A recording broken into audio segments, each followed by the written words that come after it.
She was 20 and had just been told there was no place left for her under her uncle's roof. No parents, no inheritance, no plan. Only her father's brass compass and $11 folded into the lining of her coat. With that $11, she bought a paper claim to an abandoned mining camp above Granite Hollow, a place no one had walked into in 80 years. But what nobody knew was that the camp above the tree line held something that would change her life forever. Settle in, tell us where you're watching from, and stay close, because Margaret Cooper's story is only beginning.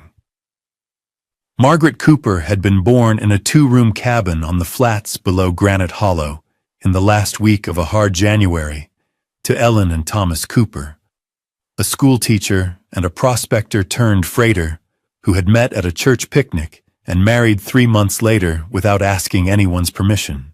Ellen died of a lung fever the winter Margaret was 6, and after that, it was only her father and the little cast-iron stove and the 2 chairs pulled close to it, while he read aloud to her from an almanac or a mining journal or, when there was nothing else, the labels on tinned goods. Thomas Cooper was not an educated man, but he had a prospector's patience and a freighter's steady hand, and he taught Margaret how to bank a fire, harness a mule, oil a hinge, and read the sky for the kind of weather that would strand a wagon between one town and the next.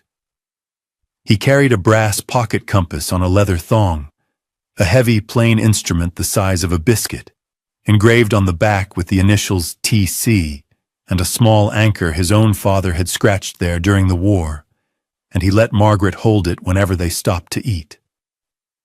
She learned north from that compass before she learned her letters. When he was killed in a shaft collapse at the Bluebell mine in the spring, she was 12. The foreman brought his body home in a wagon and put the compass into her hand along with his tobacco tin and a folded $12 draft the company was legally obliged to pay. The compass was warm from the foreman's pocket. Margaret did not cry in front of him. She did not cry that night. She wrapped the compass in a square of flannel and slept with it under her pillow, and she has slept that way every night for the 8 years since. There was no one else on her mother's side, and no one on her father's except a brother named Harold, who kept a general store in the town below Granite Hollow, and had a thin, unhappy wife named Louisa and no children of their own. They took Margaret in because there was nowhere else to send her, and they gave her a cot in the storeroom behind the counter, and they let her eat what was left after they had eaten, and in exchange she swept the store, weighed out flour, kept the ledger in her small, careful hand, and answered to whichever name Louisa happened to use. Girl or child, or in the worst of her moods, that one. Uncle Harold was not cruel, only tired, and he treated Margaret the way a man treats a fence he has inherited. He did not tear her down, but he did not paint her either. What saved her in those years was a widow named Hetty Barnes, who lived in a slouching cabin at the north edge of town and had been married once to the assayer at Bluebell and knew half the country by name. Hetty was 68, thin as a wire, and spoke only when speech was necessary. She had watched Thomas Cooper's daughter come and go from the store for a full year before she stopped Margaret on the road one afternoon and said, without preamble, "Come split wood for me on Sundays, and I'll teach you what your father didn't have time to." Margaret went the next Sunday, and the Sunday after that, and every Sunday for 7 years. Hetty taught her to swing an axe without wasting her back, to keep a wood stove holding coals through a 14-hour night, to mend leather with a saddler's stitch, to render tallow, to shoot a small .22 rifle at a tin can at 40 paces, to identify galena and pyrite and quartz, shot through with the pale threads that meant silver, and to read a coming storm off the shoulder of the mountains an hour before it arrived. She taught Margaret to write a proper letter, to file a claim, and to read a mining record without flinching at the numbers. She taught her, above all, that a woman alone in this country was not helpless if she was willing to work and pay attention. In the storeroom at night, by the light of a single tallow candle set on an upturned crate, Margaret read whatever came into the store and did not sell. Almanacs, county registers, 2 years of a Denver newspaper that had come wrapped around a shipment of nails, a cracked copy of a mining engineer's handbook a drummer had left as part payment on a debt. She read it all twice, and in the county register for the year she was born she found, in a copperplate hand, an entry for a claim called the Sutter Ridge Camp, on the flank of the mountain above Granite Hollow, a silver lead operation of 41 men that had gone quiet in a single week in the autumn of 80 years past, and had never been reopened, and had never been legally reassigned. She underlined it with her thumbnail. She said nothing to her uncle. The next Sunday, she asked Hetty Barnes about the camp, and Hetty looked a long time over the rim of her tin cup and said, "Only, that country don't give a thing up easy, and don't take a thing back easy either. Remember that." Margaret remembered it.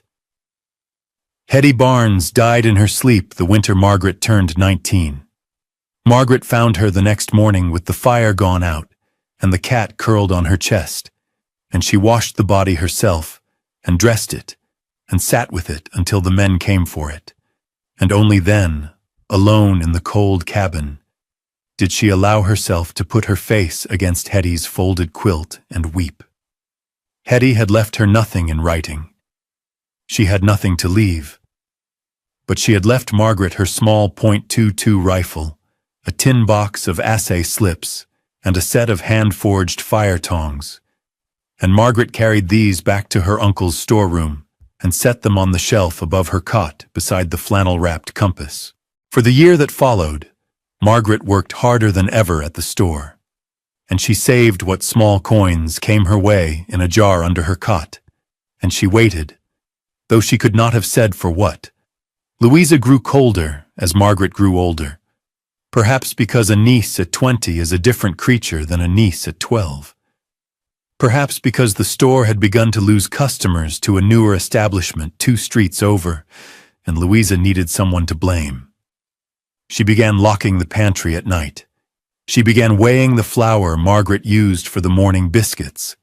She began, in small, careful ways, to make it understood that Margaret was a mouth and not a hand. And Margaret, who had learned from Hetty Barnes to pay attention, understood. The ejection, when it came on a Tuesday in the second week of March, and it came without a raised voice. Margaret had been up since 4 to light the store stove and set the biscuits, and she was sweeping the plank floor between the flour barrels and the nail bins when Louisa came down the back stairs in her wrapper with a folded paper in her hand, and set it on the counter without looking at Margaret directly. Harold was already at the counter with his account book open, and he did not look up either, and the small brass bell above the door was still, and the room smelled of cold ash and molasses, and Margaret set the broom against the barrel and came forward and picked up the paper and read it. It was a note in Louisa's careful schoolgirl hand. It said that the storeroom was needed for goods, that a cot could no longer be spared, that the girl would need to make other arrangements by the end of the week, and that they wished her well. It was signed by Louisa and, below Louisa's name, by Harold, in Harold's slower and less certain hand. Margaret read the note twice.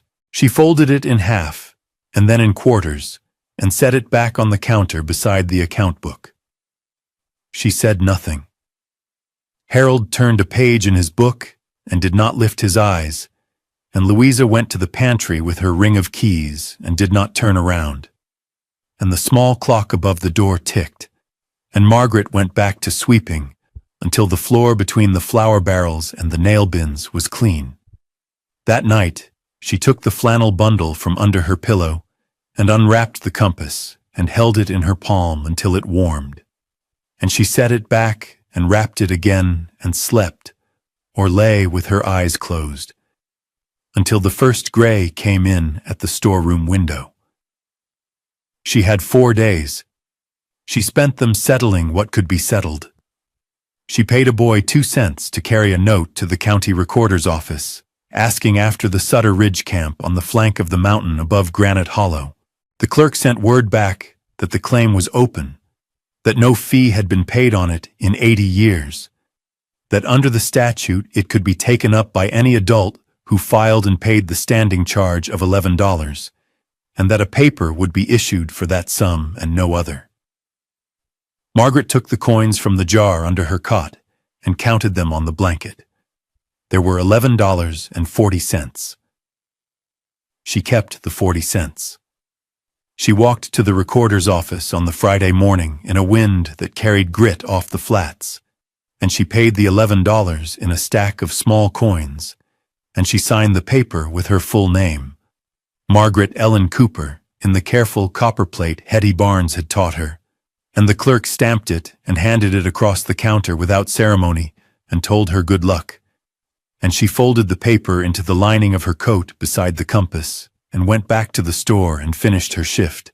She left before dawn on the Sunday, because leaving before dawn is easier than leaving in daylight, and because she did not want to be seen.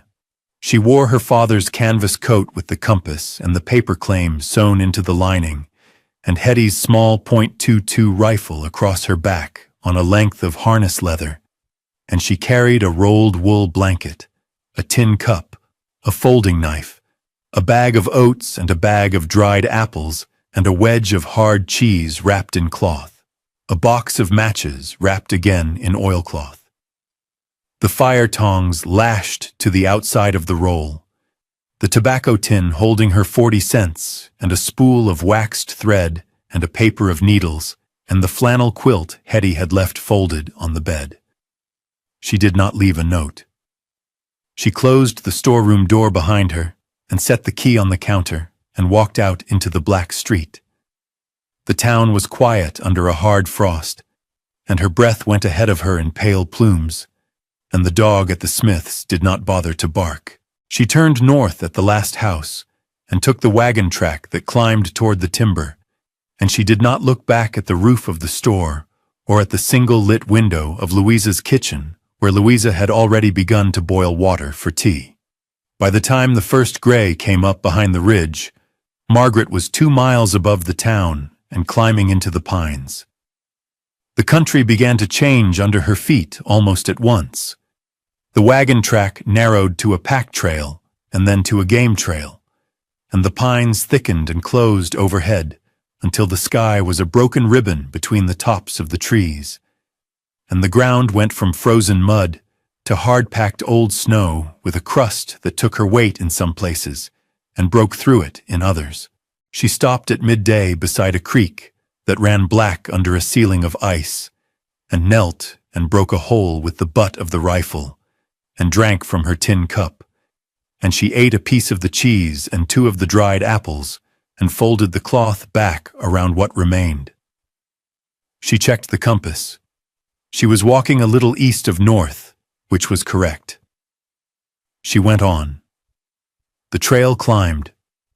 By afternoon, the pines began to thin and give way to spruce, and the spruce to a scatter of dwarfed and wind-twisted things that were hardly trees at all, and beyond them, the timberline showed as a clean gray edge where the mountain refused any further green. Margaret came out of the last stand of stunted spruce in the low sun, and stood at the edge of the open slope and looked up, and the mountain went on above her in bare rock and old snow, streaked with the long blue shadows of late afternoon, and the wind came down off it in a steady cold pressure that pushed her coat against her ribs. Somewhere on that slope, folded into a cirque she could not yet see, was the Sutter Ridge camp. She could not reach it before dark. She turned aside into the last of the spruce and found a place where 3 trees leaned together and made a rough shelter of their trunks, and she cleared the snow to bare needles with the edge of her boot and gathered dead wood, and she struck a match and coaxed a small fire with shavings from a dry branch, and fed it slowly the way Hetty had taught her, and she sat close to it with the flannel quilt over her shoulders and the rifle across her lap, and ate the second piece of cheese and drank hot water from the tin cup. And she watched the sky go from gray to violet to a hard black scattered with stars so bright and so many that they seemed to press downward on the ridge. She slept in short pieces, waking to feed the fire, and each time she woke, she took the compass out and held it, not to read it, but only to hold it. And each time she put it back and slept again. And the wind came off the mountain all night and did not stop. At the first gray of morning, she banked the coals under a shovel of snow and shouldered her roll and climbed out of the trees onto the open slope. The wind had thinned in the night, and the sky above the ridge was a clean, pale blue that hurt to look at. She climbed for 2 hours, following the compass a little east of north across a long field of wind-scoured snow and broken slate, and at the top of a rise she stopped and saw the camp below her in the bowl of the cirque. It sat where it had been left. 7 buildings and 1 head frame stood in a rough half-circle around a flat of packed gravel and old tailings, all of it gray and silver in the low sun, and cased in a rime of frost that had not thawed in 80 winters. The largest building was a long, low cookhouse of squared logs, with a shake roof sagged in the middle under the weight of the snows. Beyond it stood 2 bunkhouses set end to end, one of logs and one of milled plank, both with their doors shut. To the east of these was an assay office no larger than a spring house, built of stone laid without mortar and chinked with clay. West of the cookhouse stood a blacksmith's shed of upright poles and a low roof, open on the downhill side, and beside it a plank shed she took for the powder magazine. Above them all rose the head frame over the shaft, a spare 4-legged tower of peeled timbers still standing straight, with the ore bucket hung in it on a rusted cable, and the winch drum below wound with a coil of hemp rope gone black. Margaret came down into the camp slowly, watching the ground. Snow lay in long drifts between the buildings, but the wind had scoured the doorsteps clean, and she saw on the packed gravel the faint print of a pickaxe head where someone had set it down and never picked it up. A wheelbarrow stood upside down against the cookhouse wall. A pair of leather boots stood beside the bunkhouse door, laces still tied, the leather gray and hard as slate. A stack of stovewood was piled neatly under the cookhouse eave, split and dry, enough for a week of fires. On a plank bench beside the assay office door sat a coffee tin with the lid gone and a wooden spoon in it, and inside the tin a hard black ring of coffee grounds left where the last cup had been poured out. She stood a long moment in the middle of the flat and understood that no one had come here after they left. The camp had not been carried out of. It had been walked out of. She could see it in the boots and the barrow and the tin, and in the way the pickaxe had been set down with the head to the ground and never picked up again. She went first to the cookhouse. The door was oak, 3 inches thick, hung on wrought iron strap hinges, held shut by a wooden latch that lifted with a leather cord, and the cord had rotted to a stub. She worked the latch with the tip of her knife and pushed the door, and it opened inward on air that was colder than the outside air and smelled of wood smoke and old flour and iron. Inside were 2 long trestle tables set with tin plates and tin cups, a bench along each side, 41 places counted at a glance, and at the far end a cast-iron cook stove of a make she had seen once in the mining engineer's handbook, 6 feet long, with 2 ovens and a warming shelf and a black kettle set on the back burner. In the kettle was a solid disk of ice. On the warming shelf lay a ladle, a folded flour sack, and a set of tongs. On the wall behind the stove hung an apron on a nail. Everything sat as though the cook had stepped out to speak to a man at the door and had not come back. Margaret set her roll on the nearest bench and stood in the middle of the cookhouse and did what Hetty had taught her, which was to look before she touched. She counted the windows, 3, all shuttered from the inside, counted the doors, 2, front and back, counted the lamps, 4, hung from wire on the ceiling beams, their wicks intact, and the oil in their reservoirs frozen to a yellow wax. She walked the length of the room once, and then a second time, and on the second pass she stopped beside the stove.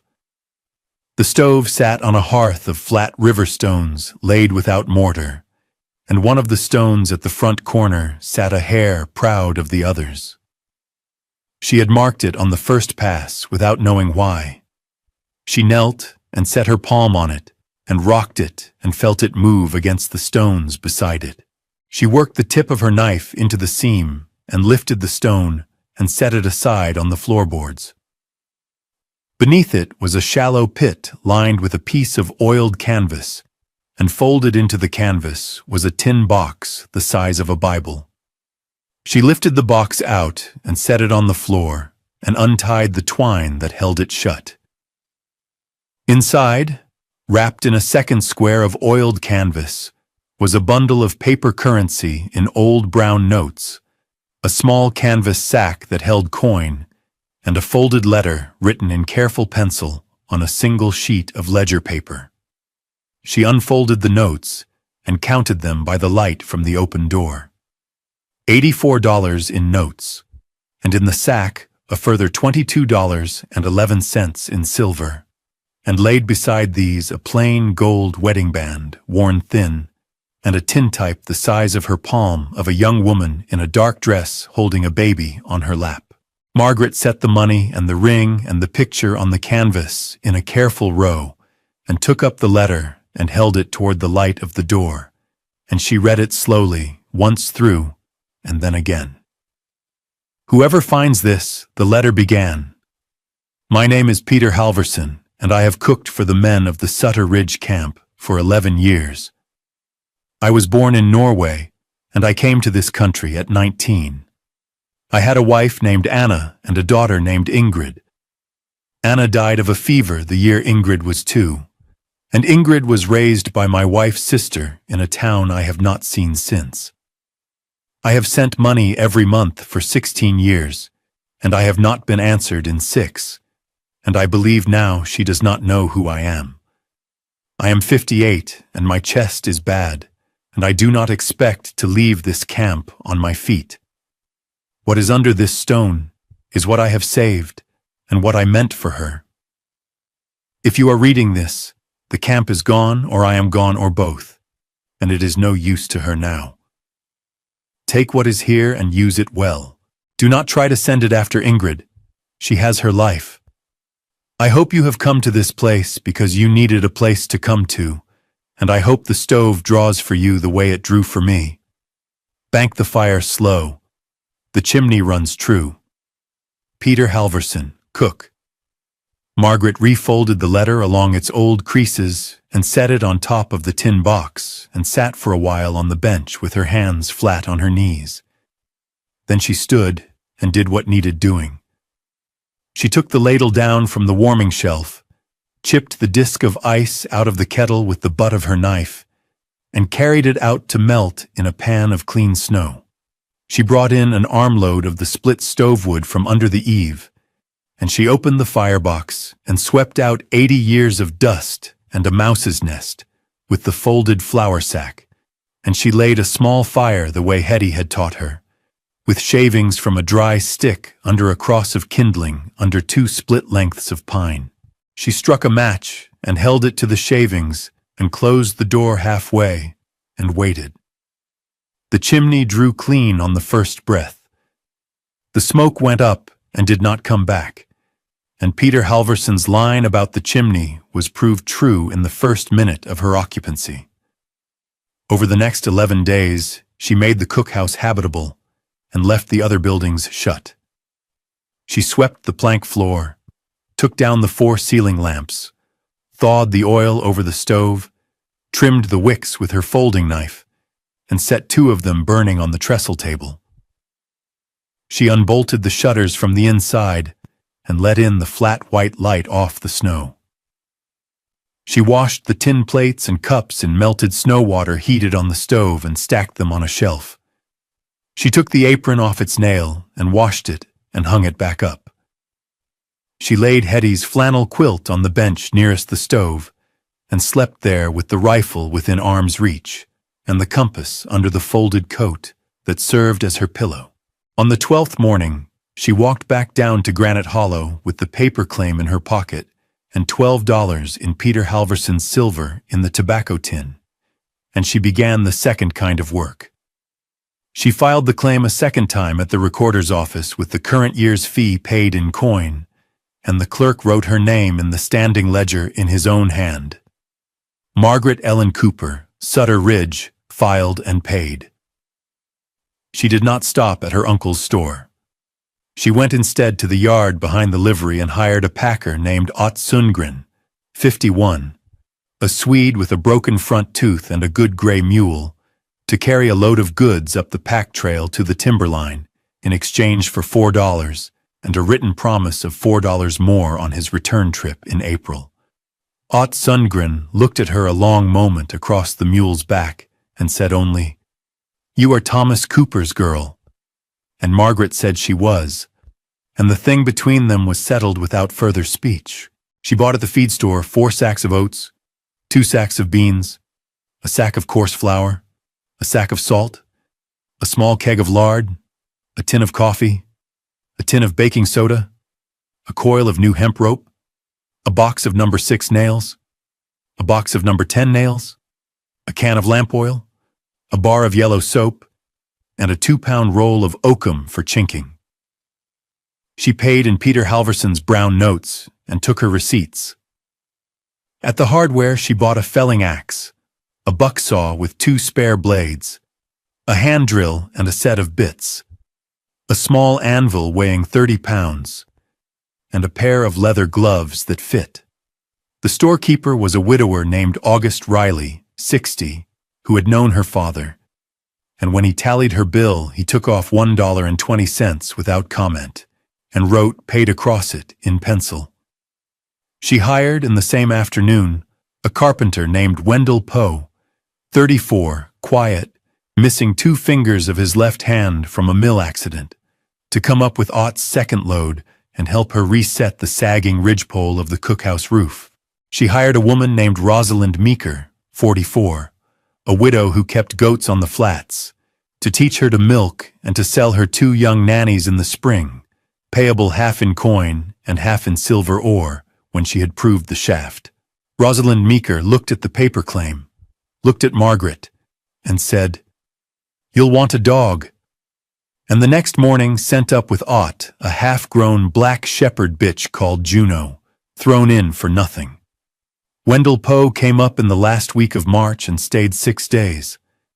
He and Margaret jacked the sagged ridgepole with a pair of stout spruce props cut from the timberline, sistered a new beam of green fir alongside the old one, drove the number 10 nails in a staggered pattern the way he showed her, and reshingled the low place with shakes split from a block of straight-grain cedar Ott had freighted up on the second trip.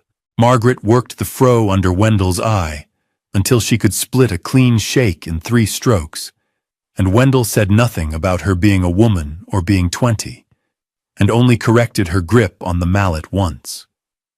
When he left, he took $6 in Peter Halverson's notes and a jar of the coffee, and would take no more. By the first week of May, the snow had gone off the flat of the camp, and the cookhouse stood tight and dry with a straight ridge and a swept floor and a stove that drew clean morning and night. Margaret opened the assay office next, and then the smaller of the 2 bunkhouses, and she moved her bed into a corner room of the bunkhouse, and kept the cookhouse for cooking and for company. She washed Peter Halverson's tintype in a shallow pan of warm water, dried it on a clean cloth, and set it on the shelf above the stove between the brass compass and the tin box of Hetty's assay slips. Word went down the mountain the way word does. Ott Sundgren told the livery, The livery told the feed store told the church, and by June a small, steady traffic had begun up the pack trail to the Sutter Ridge camp. Rosalind Meeker came up in June with the 2 young nannies and a wheel of goat cheese, and stayed 2 nights and taught Margaret to milk left-handed against the goat's flank the way it was done. August Riley sent up a second-hand cast-iron skillet as a house gift and would not be paid for it. A surveyor named Merritt Doyle, 39, came up on his own account, walked the shaft head with Margaret, examined the timbers, examined a sample she had knocked off the vein with a handpick, and wrote her out an unsigned assay note that read, in his neat hand, Galena, silver-bearing, workable at small scale by one hand, with care. He would take no fee and asked only for a hot dinner and a bed on the bench by the stove. Margaret began to keep a ledger of her own, in the copperplate Hetty had taught her, on the blank back pages of Peter Halverson's old kitchen book. She wrote down every pound of ore she pulled from the shallow drift by hand, every dollar spent, every debt owed and paid. She paid Ott his second $4 on the day he brought up her stovepipe, and she paid Wendell Poe another $2 when he came back in July to hang a new door on the assay office. She sold her first small parcel of hand-sorted ore in August, 22 pounds at the buying office in Granite Hollow, for $9.40, and she wrote the amount in the ledger and underlined it once with her thumbnail the way she had underlined the county register 8 years before. By the first snow of the second autumn, the camp was known in the country below by her name. People said the Cooper Camp, not Sutter Ridge, and it was said without argument. The pack trail she had come up on alone was now beaten smooth by mules and by boots, and there was a rough plank sign at the last switchback that Wendell Poe had cut and burned with a hot iron that read simply, Cooper, 1 mile, with an arrow.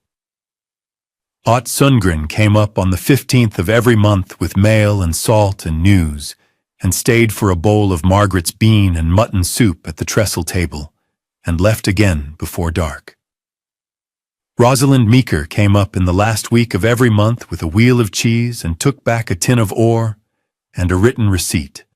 August Riley's boy, Toby Riley, 13, was sent up on Saturdays through the summer to help split wood, and was paid a nickel a day and fed twice, and he stopped calling her ma'am after the 3rd Saturday and called her Margaret after that. Small rituals formed. The lamp above the trestle table was lit at first gray and put out at full dark. The kettle on the back burner was never empty. Peter Halverson's tintype was dusted every Sunday with the corner of the flannel sack.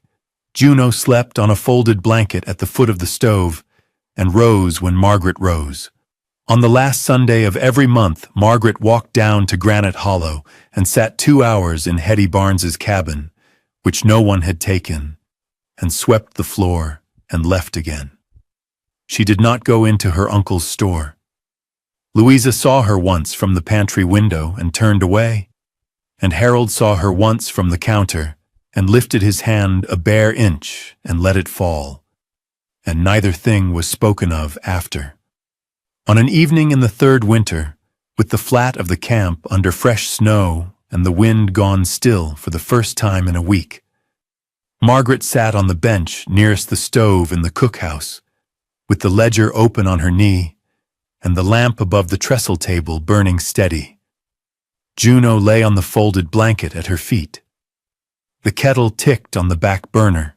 On the shelf above the stove stood 3 things in a row: the brass pocket compass her father Thomas Cooper had carried on a leather thong, engraved on the back with the initials T.C., and the small anchor scratched by his own father in the war. The palm-sized tintype of the young woman in the dark dress holding the baby on her lap, which Peter Halverson had folded into oiled canvas and hidden under the front corner stone of the hearth 80 years before. And between them the plain gold wedding band, worn thin, which had been Anna Halverson's and which Margaret had never put on and never intended to. 2 objects from 2 strangers who had both loved a child they never got to see grown.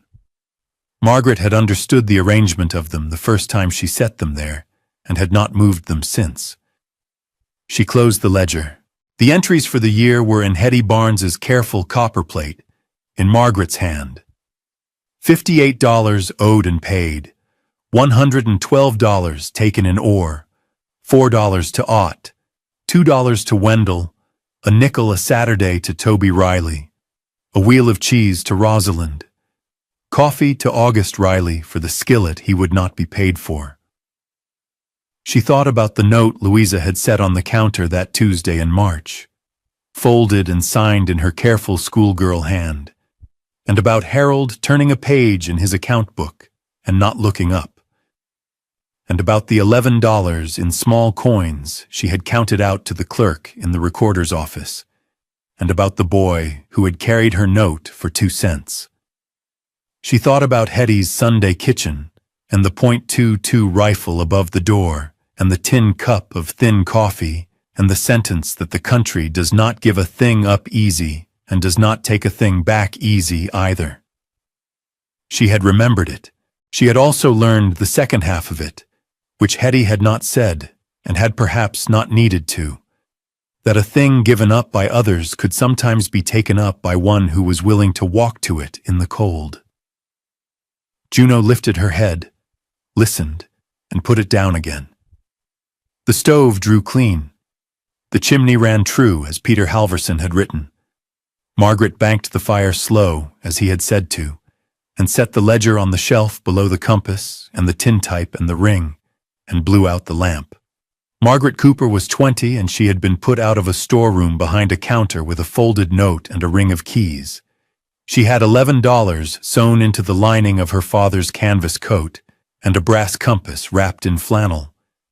And she had spent the $11 on a paper claim to a mining camp above Granite Hollow that no one had walked into in 80 years. It was the best $11 she ever spent. If this story reached you tonight, leave a small mark below to say where you're watching from, and share it with one person who is standing in the cold of their own beginning. And ask yourself quietly, what have others walked away from that was only waiting for you to walk toward it?